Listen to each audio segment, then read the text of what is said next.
Hi guys, this is Gemma from ASD Rocks, and this is psychologist Carlo Saba from Clear Thoughts Counselling. I know that I've put up a lot of video vlogs talking about, my decision about how I chose to raise Beau and those sorts of things. But I also know that when he was diagnosed,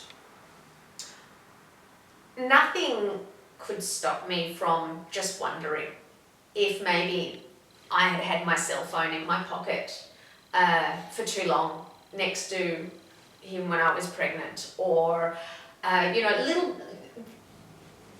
little things that I think I don't and haven't talked at all about. The reaction I've heard is that every good parent will always look to blame themselves. Okay. And you can throw as much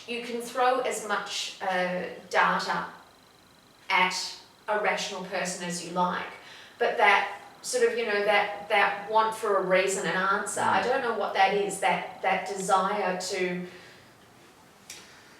Look, it could be called bargaining. Bargaining is a part of the stages of grief, which the average parent, when there's a diagnosis made, we tend to go through. And the grieving process isn't just about death, it's a process about loss. And Absolutely. When there's a diagnosis that's made, quite often there's quite a significant loss experience, not just to the parent but to the family unit and the child.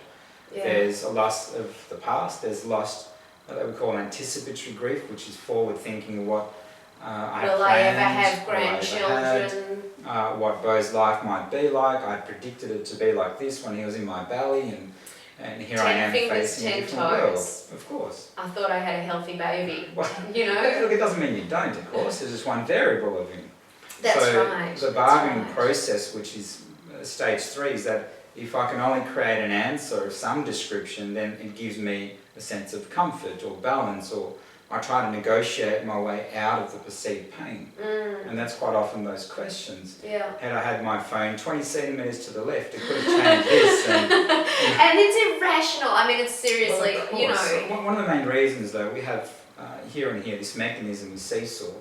On one side emotion, on the other side logic. When we invest into those hurtful thoughts that are quite distressing and anxiety evoking, our emotional arousal levels become quite heightened. And at that stage, our capacity to be logical and rational, well, that's not our strength. Okay. So we have that sense of bargaining because it minimises that emotional investment and try to neutralise it a little bit. We'll try to rationalise our way out of this pain and hurt. And that's just a body, like a natural instinctual thing that the brain does. It's like a self-protection style.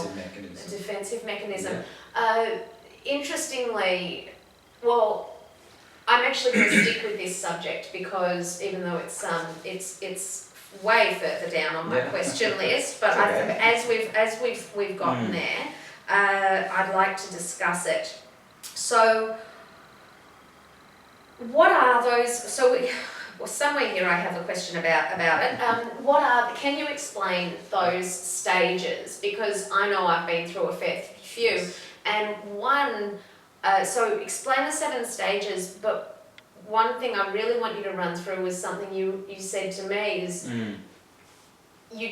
those stages are not completed and then moved on and then you stepped. You don't move through stage 1, okay, stage 2, okay, stage 3. It's random and cyclical. Yeah. Absolutely. So what are those stages? Well, there's 5 stages, and I thought there was 7. We can make 7 if you like. We'll just make up 2. Oh no, that's all right.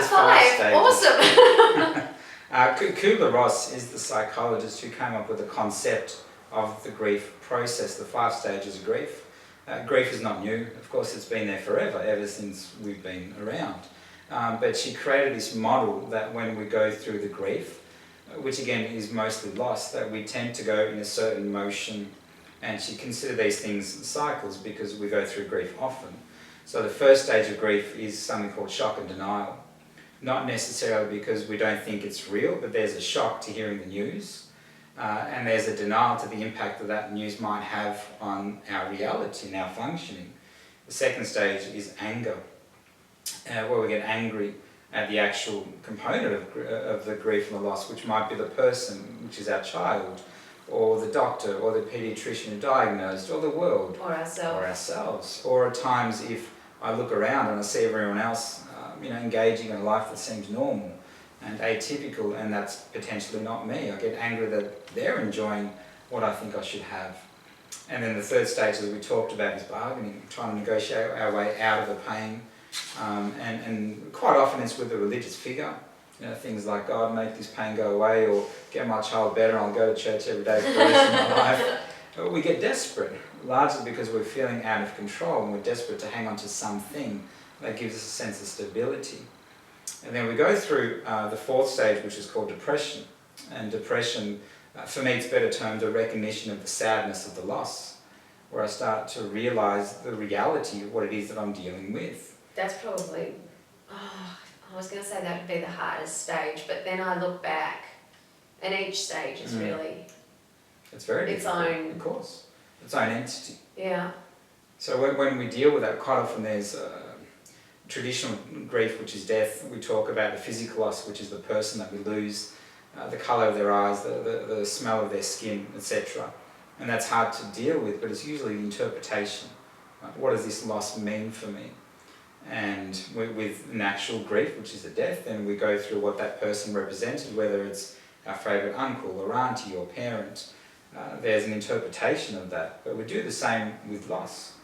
When it comes to children, quite often, Absolutely. And touch wood, no child's passed away in that regard, but it's more about who am I as a parent, my I think role. there's also, there are people that experience autism very differently. You have, hence the spectrum. Yes. But actually for the parent, there are so many different ways. So we have some people who say their child was absolutely atypical up to a certain point, and then boom, gone. Now that is a loss. That is a very clear cut. That is the same as a death, because it's a shock. Yes.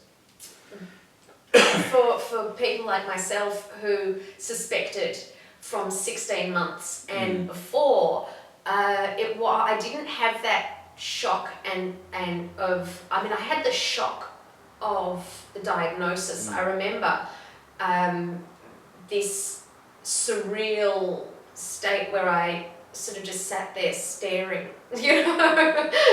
disassociation, I believe that you called it at the time. And even though I knew, it wasn't until that diagnosis happened that it really hit me. Now that's quite an interesting thing, and I've got that down here, that I was actually very, very hesitant to get a diagnosis. And so Bo was 16 months old, and there were things. There were things, my mother could clearly see things. I was a first-time mum. And I actually called a family friend and I said, I'm going to come and see you just so that you can tell me I'm being a helicopter parent. Let me be clear, I do not want you to tell me there's anything wrong with my child. That is why I am coming to see you. Now, it wasn't until this guy who had no experience I think his speciality was actually childhood incontinence. He had no It was just a paediatrician friend that I could go to that I was saying at 16 months old, I want you to tell me I'm being a helicopter parent. And it wasn't until he said to me, any diagnosis made under the age of 5 is not a permanent record. I didn't even know these things existed, permanent records. I thought that was a school thing, does not stay on the child's permanent record. And that's because kids develop so differently and so much. But why psychologically, A, was I hesitant? B, did that settle me? Because I know I didn't want to get it, but as soon as it wasn't a permanent thing, I came right round to it. I was really very comfortable with the idea of getting a diagnosis. So why psychologically did that make such a difference to allowing me to move on to get this diagnosis? Because I think I'm hearing a lot of people, they're not getting diagnosis until they're 7. Yes, later on. Much later on. And I think maybe we're going through similar psychological denial. I don't know. Barriers. Let's call them barriers. And maybe we do. I think there's a whole bunch of reasons why people don't get diagnosed until later. You were, let's use the term fortunate, to be mindful that this is where Bo is, and you then developed a gauge of what you considered needed an answer for, or what might be atypical or not. A lot of parents don't have that. They don't have that awareness that what I'm seeing in my child is not considered atypical because I don't know any better. Well, I didn't know any better. Yeah. What I found, I think, I was constantly searching for these excuses. So I would say, I'd be in an elevator and people would, he was so cute. God, he was so cute. He still is so cute, but as a baby, this kid was just blessed by the good-looking gods. And people would say, he's really cute. And, he'd be sitting there and they'd say, and I'd say, he's not speaking. He doesn't talk. And then they would say, my friend, her kid didn't talk until they were like 4 years old. And, now they never shut up. And then there would be another time that I would see someone and I'd say, he's walking on his toes, he's toe walking a lot. And they would say, my 12-year-old daughter still does that. And then there would be another component. And what I wasn't putting together was that although that person's child wasn't talking, and that person's child was toe walking, and that person's child wasn't taking their shoes on, my child was doing all of those things. And that's where I had to recognise the difference was this was a split event for them. Yes. But it was all of those things that made my child different. Yeah, I agree. I think that there's something called the DSM, which is the diagnostic manual that uses as a reference point as a therapist and psych to look at diagnostic criteria. There's 500 pages in that book. We can open up to any diagnosis, and both you and I are going to meet quite a few of the criteria individually. It's more collectively when we stack them together that start to paint a picture of more the diagnosis as a whole. And I hear that often. Parents often compare, and so their barometer isn't the whole, which is my child, it's the individual components of other people. And some people grow out of those little behaviours. So then there is a component that we compare to other children and hear stories from other parents. There's also this, I imagine, a part where if I get a formal diagnosis, it makes it more real. Okay, if it makes it more real, it's more difficult to deal with because then I have to do something about it. I've got to process that information.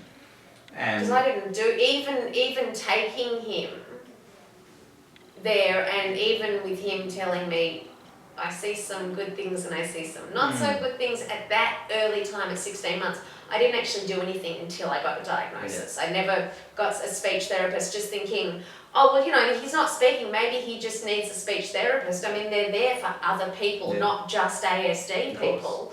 But I didn't do anything until I had that diagnosis. Then I went. And then you had to. Then I went full. Well, you say I had to. I mean, it's very interesting saying I had to, because I was on the phone for work recently, and I was talking to someone. It was completely unrelated. It was just my regular everyday job.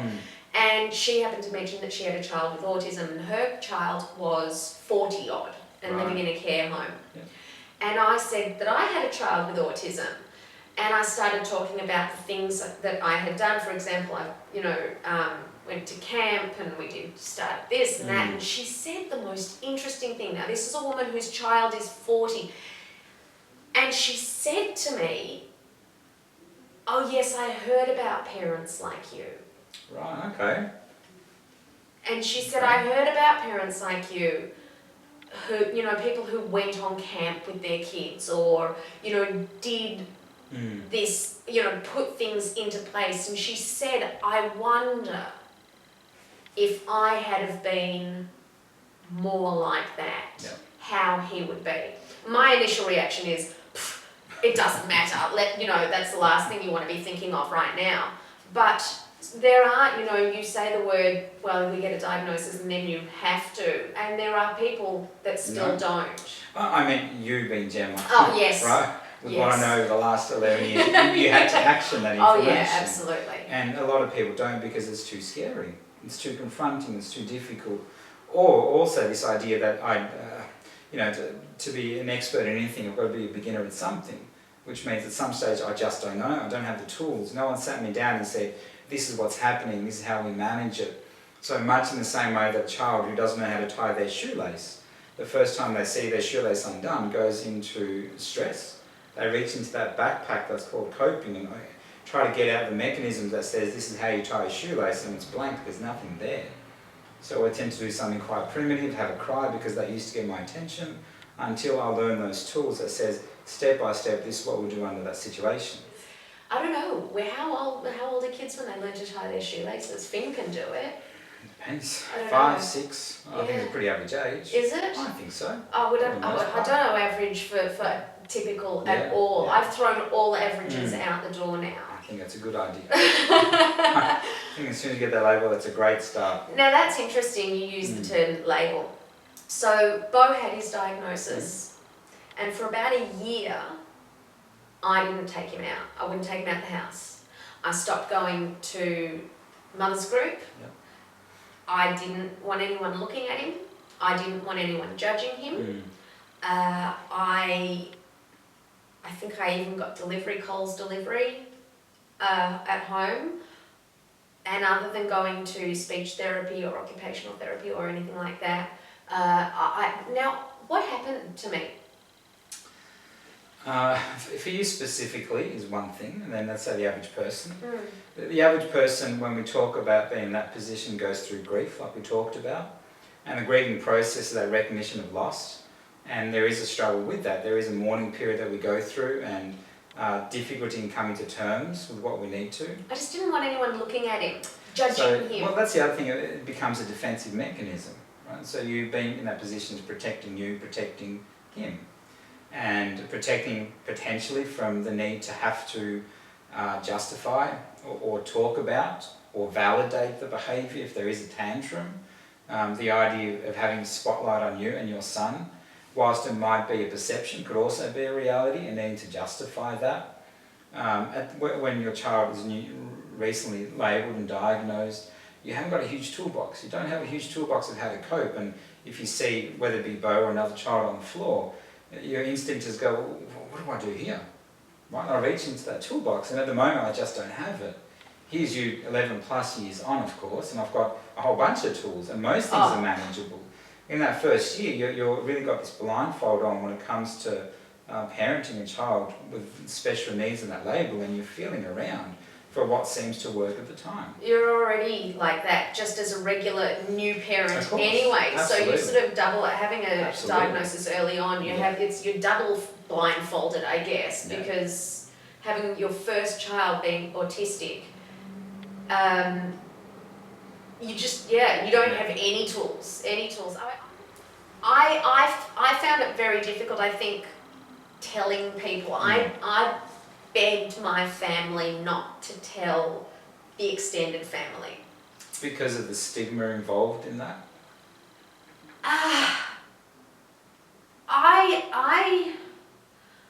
Maybe I wasn't ready myself. I didn't, it's such an interesting thing. I knew I had to tell my mother, and I knew I had to tell my father. But the extended family being my father's sister, and the aunties and the uncles, and I stopped going to all of those family things because I didn't want the questions, so I could avoid that altogether. And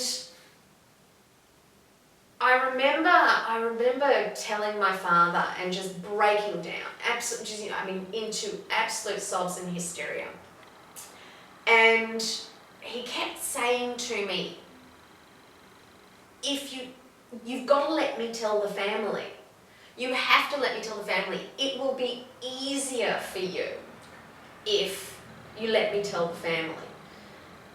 I can't explain it. I didn't want anyone to know. It's like I was insulating my world and my child, and I was cutting off completely from everyone outside. And I know the day that I called my girlfriend and I said to her, I want to speak, and I'm going to hang up after this. I said, Bo's been diagnosed with autism, and I don't want to talk about it. And I hung up.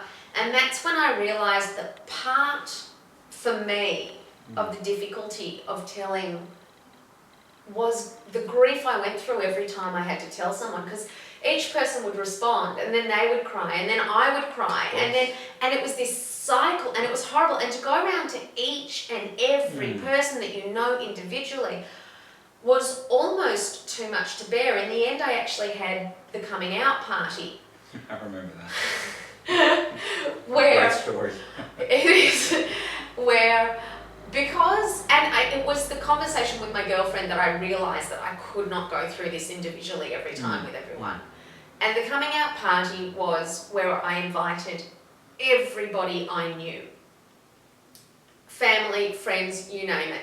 And I sort of, I was holding Bo at the time, and I said, just letting everybody know, Bo's been diagnosed with autism.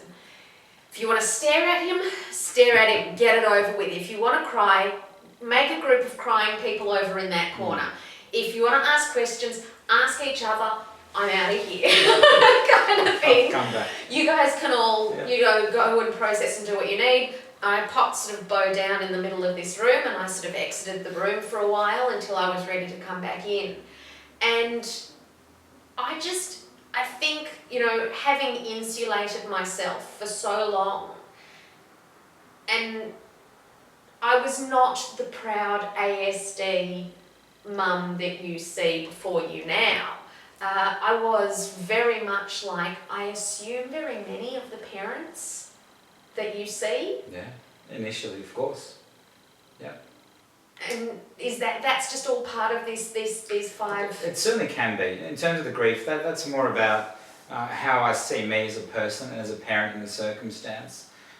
What you're talking about is, imagine for whatever reason you've got a big cut and it's bleeding, and you tend to the cut, put some band-aids on it, and it starts to heal. And then for whatever reason you try to lift your shirt and it rips that cut again, starts to bleed. And it's taken that cut off over and over and over, and that's what it's like needing to reveal your experience to everyone that you see. And it's painful, and it can scar because you're reliving the trauma. To the person you're sharing it with, it's the first time they might be hearing it. Hence they're going to have almost a traumatic response, or an empathetic or an over-empathetic response, and to you, it's here we go again.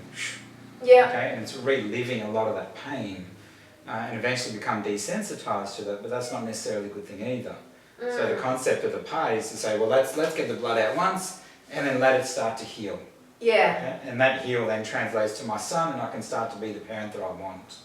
And that was really important. However, when we become insular and push the world away, we're either protecting ourselves, and that's still part of the shock and denial, or we're protecting our child from the stigma and the label and what the world might see them as being.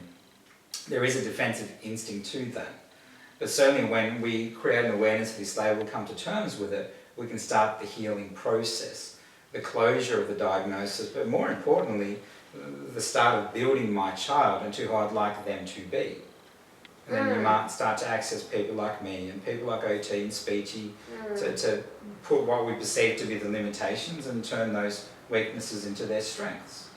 You know, Gemma, with that though, it's quite appropriate, given the circumstances of that stage, that there's a sense of hopelessness and a sense of helplessness that you felt, which most of your viewers would identify with. And that sense of loneliness and isolation, especially when we don't have the supports around us. Well, especially with autism and those support groups, I personally feel like autism and support groups are like saying to an agoraphobic, there's a support group out just down the hallway there, go there. Because just getting out with that child is such a challenge. And I hated support groups. I was resentful of them because if the other children there were better than my child, I hated them. And if my child was better, I felt really bad for the other person. Like that. So there was definitely, and there were times, I think my frustration, and we talk again, I'm going to lead back to what Carlo said with those 5 stages, is that I've been here fetal more than once and out of ideas more than once. And it is cyclical. It's not that you go through the grief and then, okay, finished, complete, now I move on to this. Yeah. As life and these challenges are thrown at us, and as things happen to me in my life, because not forgetting that how I am impacts how Bo is and how I can deal with Bo. And any traumas that happen to me over my life, there are times where I have to withdraw that support and from holding Bo up and put the spotlight on me for a little while. So there's been many times that I've been here cycling through. It's almost like life is just a cycle of these 5 things, and things happen to you throughout your life. Well, I mean, it is, and hence it's called a cycle. It is because we're constantly evolving. The thing is, Bo, at the age of 5, you couldn't parent him the same as you could at 3. So the tools and strategies that you acquired at that stage just may not be as relevant. And of course, at 14 come a whole bunch of developmental challenges. We can't adopt the same parenting strategies that you did when he was 10. But you're not the same person now as you were 10 years ago either. So we're constantly evolving, constantly growing as a parent. And what my experience would suggest that most parents don't often acknowledge this, whilst you're mum, you're still Gemma. Right? We're still vulnerable people, we're still individuals fulfilling a position description of parent. And as individuals, we cope better on some days, not as good on other days. We have relationships, we have family, we got work, we got finances, stresses, mortgages, etc. We're just still people navigating life. And that often goes in the background. And we expect us to have these supermen and superwomen cape that just because I have a title, position, description of mum or dad, that I should function like that. It doesn't quite work like that. I often use the metaphor of being on a plane and they drop the oxygen masks on, and I often say to you, put yours on before your children. While that might seem quite selfish, the truth is, if I'm knocked out, I'm useless to them anyway. Yeah. So I think at times you've got to be selfish with that mask to be selfless. And I've become, and I don't know what this is, you can analyse it yourself if you want, but I've actually become quite resentful of the word supermum because I've been labelled with it a couple of times. And I think that it almost, I had to go at it was one of my friends, one of my personal friends on the ASD Rocks thing, and she wrote supermum. And I think what scared me about that is that it diminishes the difficulties that I've pushed through. And I don't want people to think that it's, as easy as all that. It's not. We perceive Superman or Superwoman, we're bulletproof and all of these things, and it's not like that. And I've become very I'm almost anti-supermum. I know I am I'm holding these rocks and it could all fall any second. I don't think you should be against it. I can understand and I'll validate what you're saying. I think Superman, Superwoman, take your pick, that little symbol that's yellow and red, to me, if you ask the average person, it symbolises hope. So we turn to Superman and Superwomen in our time of need because we need to look for something for hope. And there's nothing wrong in saying, I'm picking up this cape to be a representation of people's hope if that's what they need. Everyone needs a candle in their time of darkness. I don't think that's a bad thing at all. And I don't think being super mum denotes that you're above everybody else. It just means that you're representing something for them that they aspire to. I welcome that. The second thing to think about, in Greek mythology, the Greek god Atlas, right, he's the one holding the globe. Oh yes. He's got the globe. Oh, it's heavy. It's heavy, yeah. his knees are about to Yeah, crumble, yeah. but he's got just enough strength to carry that, and he's a Greek god. So there's nothing wrong with the symbolic representation, the way the world is on our shoulders, but we can still manage our way through. And everyone needs a bit of hope just to realise I can carry that globe. Yes. So don't be scared of being that person. Yeah, I don't want to be perceived as, you know, it's been an easy ride. I want people to know much more deeply that I'm actually, those steps that you've, Sure. you know, you're taking, I've taken. Yeah, of Those crumbling moments, I've crumbled. Of course. And just because you see me now, 14 years later, Yeah.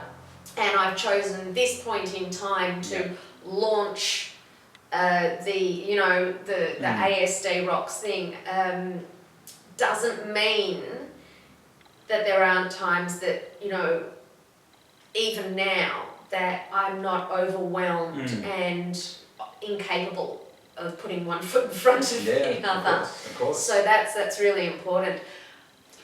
Look, with that, Gemma, no one wants to read a book about a billionaire who was born a billionaire and died a billionaire. That's not very good reading. Everyone wants to read a book about the billionaire who was Bo born does. Bo would love to read read that book. No emotional up or down. That would be the best book Bo ever read, yeah. Well, let's say someone else might want to read a book about someone who was maybe came from something and then lost everything and built that, or certainly came from nothing and worked to work past their limitations and their vulnerabilities and build strength. Right? That's what the ASD journey for the most part of children is all about, taking what's vulnerable and building. That's what people like me do. Yes. So if you become, and this isn't a strength of being in your head thing, but it's certainly this awareness that the world needs these sorts of stories. Wonderful quote, and you know I love my quotes. It says, don't judge someone else's chapter 11 by your chapter 1. Right? It's okay to say there's chapter 11 there, but this is where I am. But I need to know what chapter 11 could look like. And that's what I mean by that label of Superwoman as hope. Okay. Right? So then it's about creating this mindfulness that the part of me, where he says is a reflection of me being fetal in that person's therapy room. Right? I had to go through that pain to get to this growth. Yes.